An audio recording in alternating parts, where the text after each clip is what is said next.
रोज आती हो तुम ख्यालों में। मालिक 1972 में बनी हिंदी भाषा की आध्यात्मिक ड्रामा फिल्म है, जिसका निर्देशन ए भीम सिंह ने किया है।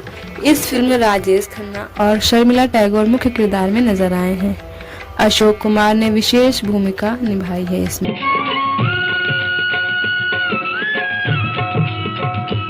यह तमिल फिल्म थुनैवन की रीमेक है। 1969 से 1971 तक लगातार 17 हिट फिल्मों के बाद राजेश खन्ना के करियर की यह दूसरी बॉक्स ऑफिस पर फ्लॉप फिल्म रही थी।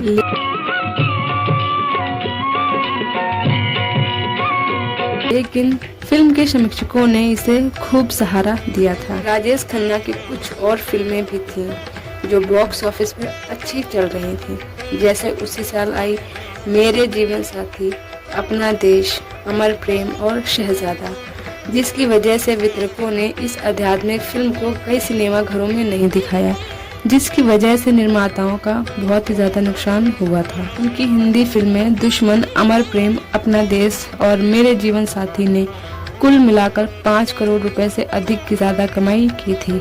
1972 की उनकी अन्य फिल्में जैसे दिल दौलत दुनिया, बावर्ची, जोरू का गुलाम, शहजादा ने 4.5 करोड़ रुपए से अधिक की कमाई कर डाली थी।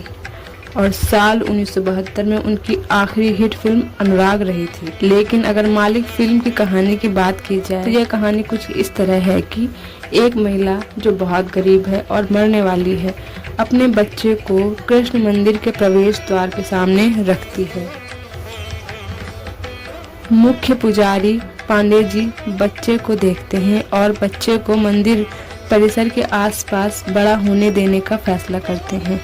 बच्चा बड़ा होकर कृष्ण का एक बड़ा भक्त बन जाता है, जिसे गांव वाले राजू कहकर पुकारते हैं। एक दिन जब धर्मदेव भगवान के दर्शन करने आते हैं तो वे देखते हैं कि मंदिर को उनके द्वारा भेंट की गई सोने की चैन गायब है। राजू को पीटने का आदेश देते हैं क्योंकि उन्हें राजू चोरी करने का संदेह होता है। फिर पांडे जी धर्मदेव से अनुरोध करते हैं कि वे राजू को और परेशान न करें, क्योंकि राजू चोर हो ही नहीं सकता। धर्मदेव घोषणा करते हैं कि राजू को अगले दिन से गांव में नहीं दिखना चाहिए। पांडे जी उन्हें मुंबई में रहने वाले राम मूर्ति पांडे का संपर्क बताते हैं और राजू को वहीं रहने और काम शुरू करने के लिए कहते हैं। राजू फिर इधर उधर घूमता है और गणेश दत्त जी द्वारा आयोजित सत्संग में जाता है। वहां राजू जोर से घोषणा करता है कि कोई भगवान नहीं है और भगवान निर्दोष गरीबों की रक्षा नहीं करते, भले ही न्याय उनके पक्ष में हो। गणेश दत्त जी राजू को कृष्ण में आस्था रखने और सही तरीके से काम करने की सलाह देते हैं। राम मूर्ति से मिलने के बाद राजू लोगों को सब्जियां बेचने का फैसला करता है और भगवान कृष्ण में अपनी आस्था फिर से हासिल करता है। हालांकि लोग अच्छे रूप का मजाक उड़ाते हैं और फल और सब्जियां चुरा लेते हैं। एक दिन वह एक ऐसे व्यक्ति से मिलता है जो सूटकेस के 4 लाख रुपए लेकर आया है और उसे दौरे पड़ रहे। राजू उस व्यक्ति को एक लोहे की छड़ देता है जिससे दौरा कम हो जाता है। राजू की ईमानदारी को पहचानते हुए वह व्यक्ति 10,000 रुपए उसे फिर भेंट कर देता है, लेकिन बाद में वह आभूषण बनाने लगता है। वह अचानक एक अमीर आदमी बन जाता है। अब वह एक बहुत ही उदार और दयालु व्यवसायी के रूप में जाना जाने लगता है। एक दिन वह धर्मदेव से टकराता है जो अपनी गलती के लिए माफी मांगता है, क्योंकि सोने की चैन कृष्ण की मूर्ति के नीचे मंदिर के अंदर मिली थी।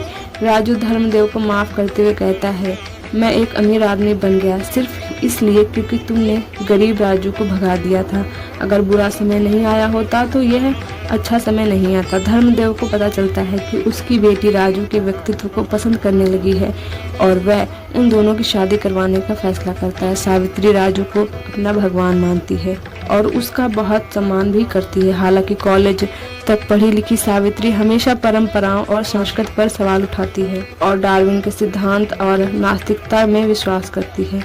सावित्री को यह पसंद नहीं है कि राजू अपने जीवन में होने वाले हर अच्छी घटना के लिए भगवान को धन्यवाद दे। इससे सावित्री और राजू के बीच बहुत बड़ा झगड़ा होता है। दंपत्ति अलग होने का फैसला फिर कर लेते हैं, लेकिन फिर सुलह कर लेते हैं। हालांकि उनके एक लकवाग्रस्त बच्चे का जन्म होता है। तब राजू कहता है कि ऐसा बच्चा सिर्फ इसलिए पैदा हुआ क्योंकि भगवान सावित्री को सबक सिखाना चाहते थे।